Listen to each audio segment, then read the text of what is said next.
Good evening, welcome back to the ESR News Nation. I'm Rashmi Ranjan. Today's news, a global turning point for India from the high-tech corridors of AI impact summit to the grassroots of Nandigram. Prime Minister Narendra Modi's 131st Man Ki Baat had just set a powerful new roadmap for a digital Bharat. We're tracking the top developments.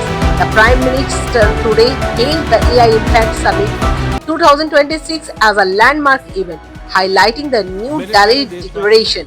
He showcased how India is now leading the charge in human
less source of organ donors and shared exam various tips for students. He wrapped up with a vibrant advance greeting for the upcoming Holi festival.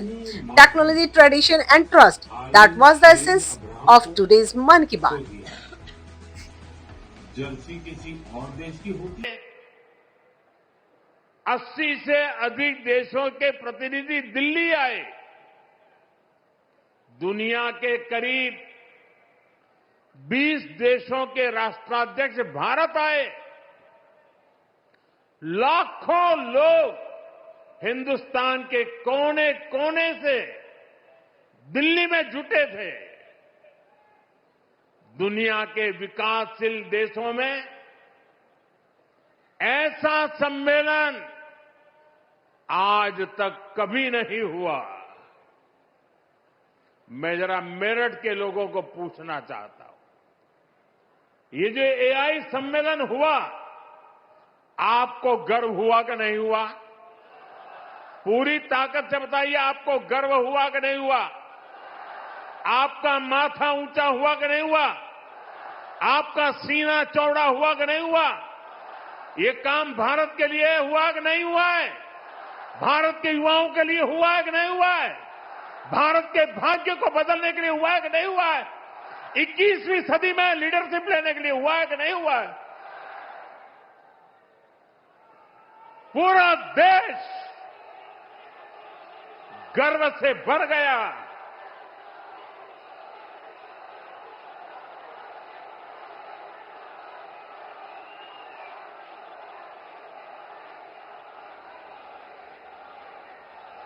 लेकिन कांग्रेस और इसके ecosystem ने क्या किया? साथियों, कांग्रेस ने भारत के एक वैश्विक आयोजन को अपनी गंदी और नंगी राजनीति का अखाड़ा बना दिया।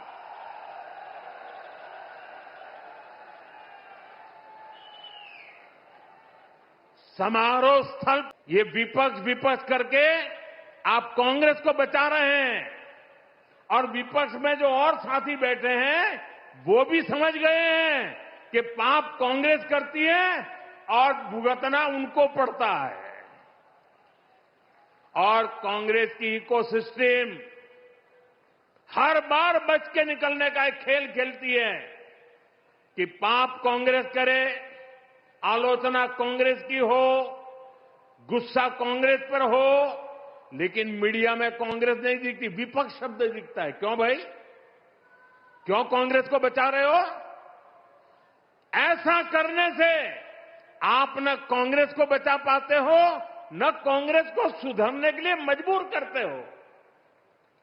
अगर आप एक बार छापना शुरू कर दोगे, बोलना शुरू कर दोगे, ये जनरल विपक्ष का दोष है। और देखिए दिल्ली में जो हुआ, क्या उसमें कोई टीएमसी के लोगों ने पाप किया है? नहीं किया है। डीएमके के लोगों ने पाप किया है? नहीं किया है। बसपा के लोगों ने पाप किया है? नहीं किया है। फारूक अब्दुल्ला जी की पार्टी ने पाप किया है? नहीं किया है। सिर्फ और सिर्फ सरफरे नेता, कांग्रेस के बेलगाम नेता देश को तबाह करने पर तुले हुए हैं। अगर आपको प्रधानमंत्री की कुर्सी पर बैठना है तो पहले आपको जनता के दिल जीतने पड़ेंगे। महिलाओं एमपीओ को भेज करके सीट पर कब्जा करने से आप प्रधानमंत्री नहीं बन सकते हो। और माताओं बहनों को इस प्रकार से आगे करने की क्या मजबूरी है आपकी? क्या इतने खोखले हो गए हो आप लोग? साथियों, कांग्रेस देश के लिए बोझ बन गई है और मुझे इस बात का संतोष है कि दिल्ली में जो घटना घटी, कांग्रेस के सभी साथी दलों ने कांग्रेस की भरपूर आलोचना करने की हिम्मत दिखाई है।